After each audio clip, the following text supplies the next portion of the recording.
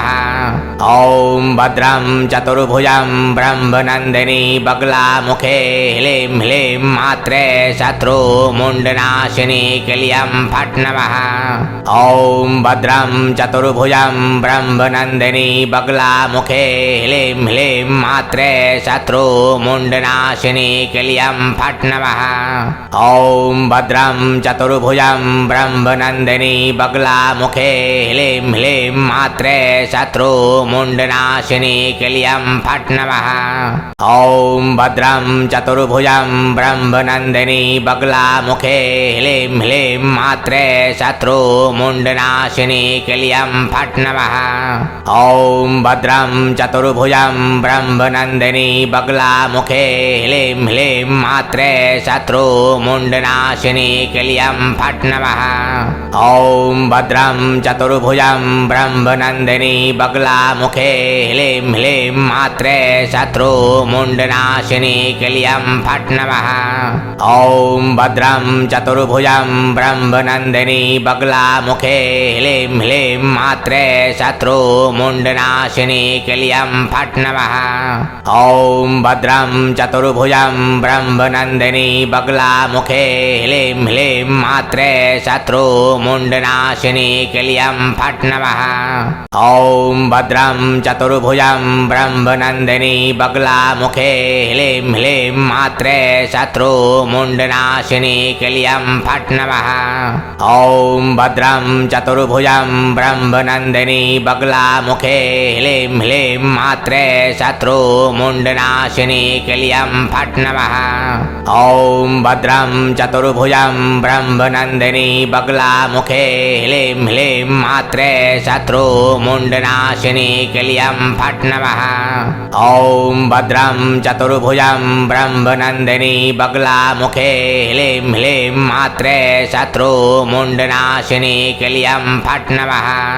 ॐ भद्रं चतुर्भुजं ब्रह्मनंदिनी बगलामुखे ह्लीं ह्लीं मात्रे शत्रु मुंडनाशिनी क्लीं फट् नमः। ॐ भद्रं चतुर्भुजं ब्रह्मनंदिनी बगलामुखे ह्लीं ह्लीं मात्रे शत्रु मुंडनाशिनी क्लीं फट् नमः। ॐ भद्रं चतुर्भुजं ब्रह्मनंदिनी बगलामुखे ह्लीं ह्लीं मात्रे शत्रु मुंडनाशिनी क्लीं फट् नमः। ॐ भद्रं चतुर्भुजं ब्रह्मनंदिनी बगलामुखे ह्लीं ह्लीं मात्रे शत्रु मुंडनाशिनी क्लीं फट् नमः। ॐ भद्रं चतुर्भुजं ब्रह्मनंदिनी बगलामुखे ह्लीं ह्लीं मात्रे शत्रु मुंडनाशिनी क्लीं फट् नमः।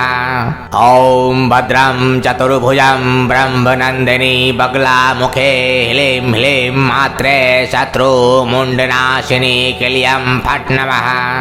ॐ भद्रं चतुर्भुजं ब्रह्मनंदिनी बगलामुखे ह्लीं ह्लीं मात्रे शत्रु मुंडनाशिनी क्लीं फट् नमः। ॐ भद्रं चतुर्भुजं ब्रह्मनंदिनी बगलामुखे ह्लीं ह्लीं मात्रे शत्रु मुंडनाशिनी क्लीं फट् नमः। ॐ भद्रं चतुर्भुजं ब्रह्मनंदिनी बगलामुखे ह्लीं ह्लीं मात्रे शत्रु मुंडनाशिनी क्लीं फट् नमः। ॐ भद्रं चतुर्भुजं ब्रह्मनंदिनी बगलामुखे ह्लीं ह्लीं मात्रे शत्रु मुंडनाशिनी क्लीं फट् नमः। ॐ भद्रं चतुर्भुजं ब्रह्मनंदिनी बगलामुखे ह्लीं ह्लीं मात्रे शत्रु मुंडनाशिनी क्लीं फट् नमः। ॐ भद्रं चतुर्भुजं ब्रह्मनंदिनी बगलामुखे ह्लीं ह्लीं मात्रे शत्रु मुंडनाशिनी क्लीं फट् नमः। ॐ भद्रं चतुर्भुजं ब्रह्मनंदिनी बगलामुखे ह्लीं ह्लीं मात्रे शत्रु मुंडनाशिनी क्लीं फट् नमः। ॐ भद्रं चतुर्भुजं ब्रह्मनंदिनी बगलामुखे ह्लीं ह्लीं मात्रे शत्रु मुंडनाशिनी क्लीं फट् नमः। ॐ भद्रं चतुर्भुजं ब्रह्मनंदिनी बगलामुखे ह्लीं ह्लीं मात्रे शत्रु मुंडनाशिनी क्लीं फट् नमः। ॐ भद्रं चतुर्भुजं ब्रह्मनंदिनी बगलामुखे ह्लीं ह्लीं मात्रे शत्रु मुंडनाशिनी क्लीं फट् नमः। ॐ भद्रं चतुर्भुजं ब्रह्मनंदिनी बगलामुखे ह्लीं ह्लीं मात्रे शत्रु मुंडनाशिनी क्लीं फट् नमः। ॐ भद्रं चतुर्भुजं ब्रह्मनंदिनी बगलामुखे ह्लीं ह्लीं मात्रे शत्रु मुंडनाशिनी क्लीं फट् नमः। ॐ भद्रं चतुर्भुजं ब्रह्मनंदिनी बगलामुखे ह्लीं ह्लीं मात्रे शत्रु मुंडनाशिनी क्लीं फट् नमः। ॐ भद्रं चतुर्भुजं ब्रह्मनंदिनी बगलामुखे ह्लीं ह्लीं मात्रे शत्रु मुंडनाशिनी क्लीं फट् नमः।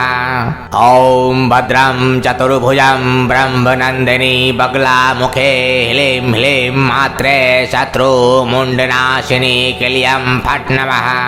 ॐ भद्रं चतुर्भुजं ब्रह्मनंदिनी बगलामुखे ह्लीं ह्लीं मात्रे शत्रु मुंडनाशिनी क्लीं फट् नमः। ॐ भद्रं चतुर्भुजं ब्रह्मनंदिनी बगलामुखे ह्लीं ह्लीं मात्रे शत्रु मुंडनाशिनी क्लीं फट् नमः। ॐ भद्रं चतुर्भुजं ब्रह्मनंदिनी बगलामुखे ह्लीं ह्लीं मात्रे शत्रु मुंडनाशिनी क्लीं फट् नमः। ॐ भद्रं चतुर्भुजं ब्रह्म ब्रह्मनंदिनी बगलामुखे ह्लीं ह्लीं मात्रे शत्रु मुंडनाशिनी क्लीं फट् नमः। ॐ भद्रं चतुर्भुजं ब्रह्मनंदिनी बगलामुखे ह्लीं ह्लीं मात्रे शत्रु मुंडनाशिनी क्लीं फट् नमः। ॐ भद्रं चतुर्भुजं ब्रह्मनंदिनी बगलामुखे ह्लीं ह्लीं मात्रे शत्रु मुंडनाशिनी क्लीं फट् नमः। ॐ भद्रं चतुर्भुजं ब्रह्मनंदिनी बगलामुखे ह्लीं ह्लीं मात्रे शत्रु मुंडनाशिनी क्लीं फट् नमः। ॐ भद्रं चतुर्भुजं ब्रह्मनंदिनी बगलामुखे ह्लीं ह्लीं मात्रे शत्रु मुंडनाशिनी क्लीं फट् नमः। ॐ भद्रं चतुर्भुजं ब्रह्मनंदिनी बगलामुखे ह्लीं ह्लीं मात्रे शत्रु मुंडनाशिनी क्लीं फट् नमः। ॐ भद्रं चतुर्भुजं ब्रह्मनंदिनी बगलामुखे ह्लीं ह्लीं मात्रे शत्रु मुंडनाशिनी क्लीं फट् नमः।